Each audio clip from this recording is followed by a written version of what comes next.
Bonjour, chers étudiants. Dans cette vidéo, je vais vous parler un petit peu des assertions d'audit. D'accord? Et puis, je vais parler des différents cycles sur lesquels est réalisé l'audit comptable et financier. Et puis, je termine par les normes d'audit comptable et financier. Alors, pour les assertions, je vais distinguer entre deux catégories d'assertions. Les assertions sur les opérations du CPC et les assertions sur les catégories d'opérations concernant le bilan. Alors pour les assertions du CPC, alors on distingue entre au moins 5 assertions. Il y a l'assertion réalité, assertion exhaustivité, exactitude, séparation des périodes et le classement. La réalité signifie voir si les opérations et les événements comptabilisés ont eu lieu et concernent l'entité.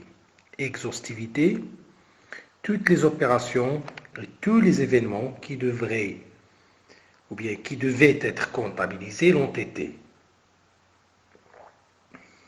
L'exactitude signifie que les montants et autres données qui se rapportent aux opérations et aux événements comptabilisés ont été comptabilisés de façon appropriée.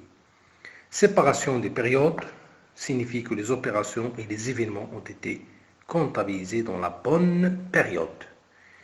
Et le classement, les opérations et les événements ont été comptabilisés dans les bons comptes. Exemple, achat de marchandises, réalité, vérifier si l'achat a eu lieu et concerne l'entreprise, auditer.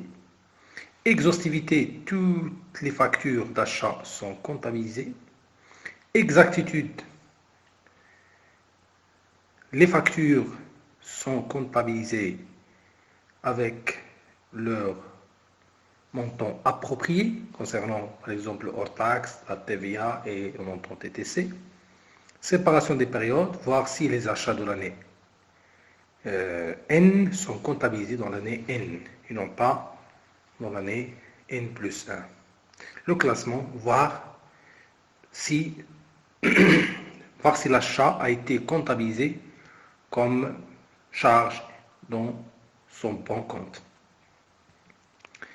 Ça, c'est pour les assertions concernant le compte des produits et charges. Pour les assertions concernant les soldes des comptes à la fin de la période, c'est-à-dire au niveau du bilan, pour le bilan, donc il y a l'assertion existence, il y a l'exhaustivité, il y a l'évaluation, il y a les droits et obligations. Concernant l'existence, les actifs, les passifs et les éléments de capitaux propres existent. Exhaustivité, c'est-à-dire que tous les éléments d'actifs, tous les éléments du passif et tous les éléments de capitaux propres qui devaient être comptabilisés l'ont été. Assertion évaluation, signifie que les actifs, les passifs et tous les éléments de capitaux propres sont comptabilisés pour des montants appropriés dans les états financiers et tout ajustement de valeur ou de répartition qui s'impose est comptabilisé de manière adéquate. Droits et obligations signifie que l'entité détient ou contrôle les droits sur les actifs et bien sûr les passifs représentent effectivement les obligations de l'entité. Alors je donne des exemples.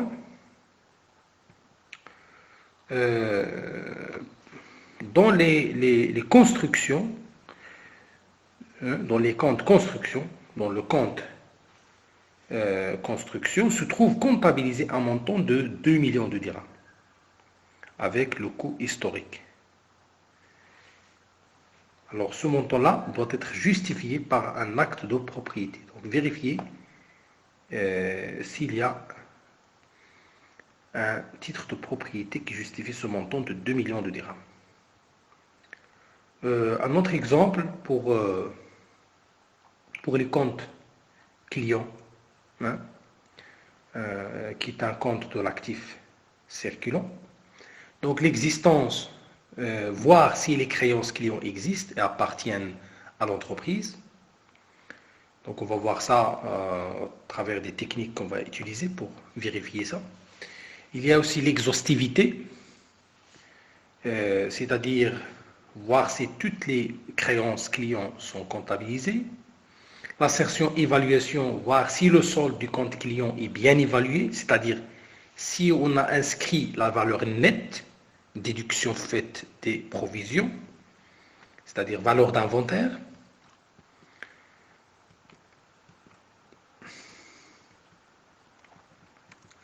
Alors, pour l'assertion droit et obligation, un exemple. Donc, le droit des auditeurs. Les droits des auditeurs, c'est que les CAC, les commissaires aux comptes, ont droit à l'information. Les commissaires aux comptes peuvent se faire communiquer auprès de l'organisation toutes les informations nécessaires à l'exercice de leur mission. Et pour les obligations des auditeurs, il y a les diligences. Les commissaires aux comptes doivent effectuer les diligences nécessaires conformément au référentiel comptable applicable. Il y a aussi parmi les obligations, c'est la question des incompatibilités. Et ici, la fonction du commissaire aux comptes, il est incompatible avec la fonction du directeur administratif et financier dans la même organisation, par exemple. Le secret professionnel aussi est une obligation des commissaires aux comptes. Et là, l'auditeur est tenu aux règles de secret professionnel sur toutes les informations dont il dispose à l'occasion de l'exercice de sa fonction. Voilà en ce qui concerne le premier point sur les assertions d'audit. Le deuxième point, c'est que l'audit se trouve réparti par cycle. Alors, en matière d'audit, il existe 6 cycles principaux qui peuvent faire l'objet d'une décomposition plus fine. À savoir, on peut décomposer comme suit, on peut décomposer les cycles comme suit: investissement, financement, achat, vente, rémunération, impôts et taxes, etc. Alors, il y a le cycle investissement. Ce cycle comporte les immobilisations incorporelles et corporelles, investissement, cession, amortissement et dépréciation. Il y a aussi le deuxième cycle, c'est le cycle de financement. Ce cycle comporte les capitaux propres, les provisions réglementées et l'affectation du résultat. Il y a aussi le troisième cycle, les stocks, et les stocks, les achats et les dettes fournisseurs. Donc on peut décomposer stock, achats et dettes fournisseurs. Il y a la paye, c'est-à-dire le personnel et les organismes sociaux. Il y a le cycle impôts et taxes, d'accord, les impôts et taxes réglés à l'État et aux collectivités territoriales. Il y a le cycle vente et autres produits et créances. Concernant, par exemple, je donne un exemple concernant le cycle des ventes et autres produits et les créances, les ventes, les autres produits et les créances. Ce cycle-là peut être aussi décomposé en sous-cycles, hein, les ventes, les comptes clients, les créances douteuses, les escomptes de caisse, la provision pour créances douteuses, etc. Alors, ce qui m'intéresse dans ce point-là, au niveau de cette répartition de l'audit par cycle, c'est le pourquoi de la chose. Pourquoi cette division par cycle? Alors la réponse est très simple. C'est pour rendre l'audit plus flexible et permettre de diviser des tâches entre les membres de l'équipe d'audit. Pour une équipe, par exemple, qui se compose de 20 personnes, d'accord, on peut décomposer cette mission d'audit en plusieurs cycles, d'accord, et on va affecter pour chaque cycle 2 personnes, 3 personnes. Comme ça, ça nous permettra de gagner le temps et de rendre cette mission plus efficace et plus efficiente. Bien. Le dernier point concernant les concepts fondamentaux de l'audit, c'est les normes d'audit financier. Et dans ce qui va suivre, donc je vais essayer de vous parler un petit peu des normes générales, des normes de travail et des normes de rapport. Donc il y a 3 catégories de normes à retenir concernant les normes d'audit comptable et financier. Alors commençons par les normes générales. Les normes générales concernent bien évidemment la compétence de l'auditeur, son indépendance, la qualité de travail et le respect du secret professionnel. La norme de compétence signifie que l'auditeur doit avoir une formation initiale, et là c'est une formation qui est sanctionnée par un diplôme délivré par l'ISCAE, et aussi la compétence s'acquiert par le suivi d'une formation continue. Et c'est pas fini, la compétence aussi suppose le choix de l'équipe compétente. Deuxième norme, c'est la norme d'indépendance, qui signifie l'absence de relations humaines et professionnelles susceptibles d'impacter la liberté, l'objectivité et l'intégrité de l'auditeur. Et la troisième norme concernant les normes générales, c'est la norme de la qualité de travail. Et cette qualité de travail, elle est conditionnée par la conscience professionnelle qui débouche sur le respect des diligences de la profession. Pardon. Et la dernière norme, c'est le secret professionnel. Et là, l'auditeur est astreint au secret professionnel concernant les opérations, les informations et les événements dont il a pris connaissance dans le cadre de l'exercice de la mission. Deuxième catégorie de normes d'audit, c'est les normes de travail. Et là, je dois insister sur au moins 6 normes. Premièrement, c'est l'orientation et la planification de la mission. Cette norme consiste à planifier les membres de l'équipe, leur nombre, leur profil, mais aussi planifier le budget et le coût de la mission. L'orientation et la planification de la mission suppose, comme on va le voir par la suite, au niveau du chapitre 3, suppose l'évaluation du seuil de signification. Cela permettrait à l'auditeur une orientation de la mission vers les zones les plus risquées. Deuxième norme du travail, c'est l'évaluation du contrôle interne. Et donc là, comme on l'a déjà traité, l'auditeur est amené dans une mission d'audit à évaluer l'efficacité des activités de contrôle interne mises en place par la société. Troisième norme de travail, c'est l'obtention des éléments probants. Pour fonder son opinion, l'auditeur travaille sur des pièces justificatives et aussi demande l'information nécessaire auprès des dirigeants. Quatrième norme de travail, c'est la délégation et la supervision. L'auditeur délègue toute partie du travail à des collaborateurs. Mais, comme la certification est un engagement personnel du commissaire aux comptes, l'auditeur devrait superviser les travaux exécutés par ses collaborateurs et ses assistants. Cinquième norme, c'est la norme relative à la documentation des travaux d'audit. Et là, afin de maîtriser ces travaux d'audit et apporter les preuves des diligences réalisées, l'auditeur dispose de plusieurs documents de travail, notamment les plans de mission, les questionnaires de prise de connaissance et les questionnaires d'évaluation du contrôle interne, et j'en passe.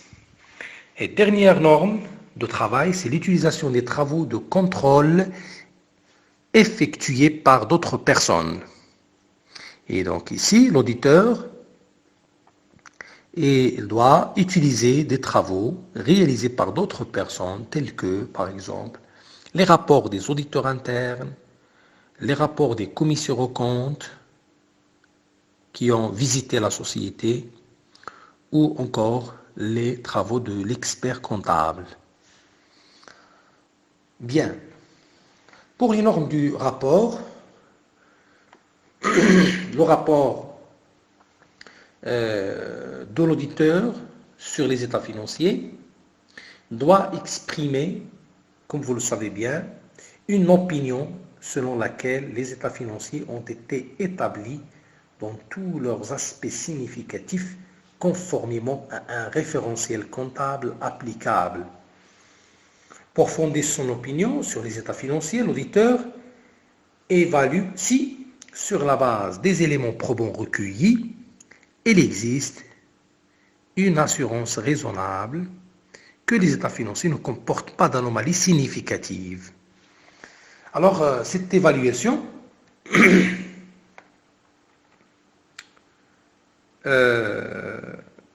aboutit ou bien implique d'examiner si les méthodes comptables retenues et suivies sont en accord avec le référentiel comptable. 1. 2. Examiner si les informations comptables présentées dans les états financiers sont pertinentes, fiables, compréhensibles et comparables. Examiner et évaluer si les estimations comptables faites par la direction sont raisonnables en la circonstance. Examiner également si les informations comptables fournies dans les états financiers sont suffisantes pour permettre au lecteur de comprendre le résultat des opérations et des événements importants que reflètent les opérations enregistrées en comptabilité.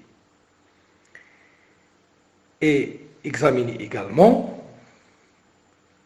si les états financiers sont présentés conformément au référentiel comptable. Et là, l'auditeur revoit leur présentation d'ensemble, leur structure et leur contenu. Et enfin, concernant le rapport de l'auditeur sur les états financiers, l'auditeur doit évaluer et examiner si les états financiers sont cohérents et pris en considération les redressements et corrections éventuelles résultant des procédures d'audit effectuées. Bien. Dans le support que je vais vous glisser par la suite, je vous donnerai un modèle de rapport d'audit, cas d'un audit légal, d'accord, présenté aux actionnaires, aux associés ou associés, d'une société qui s'appelle société ABC. Voilà, vous allez lire ce rapport d'audit et vous allez voir les différentes parties de ce rapport. Donc voilà, en résumé, il y a la première partie, c'est le rapport général. La première partie du rapport de l'audit, c'est le rapport général.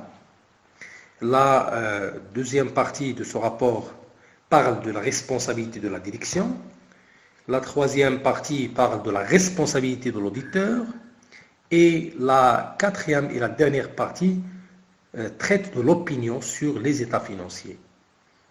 Alors voilà, en ce qui concerne le modèle de rapport. Je termine par un élément très important, c'est la rémunération de l'auditeur et ses honoraires.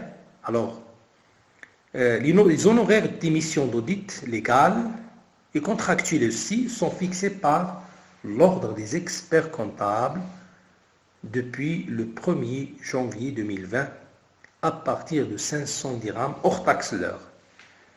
Par exemple, pour une mission d'audit nécessitant un budget temps de 180 heures, les honoraires minimums correspondants sont évalués à 108 000 dirhams, toutes taxes comprises.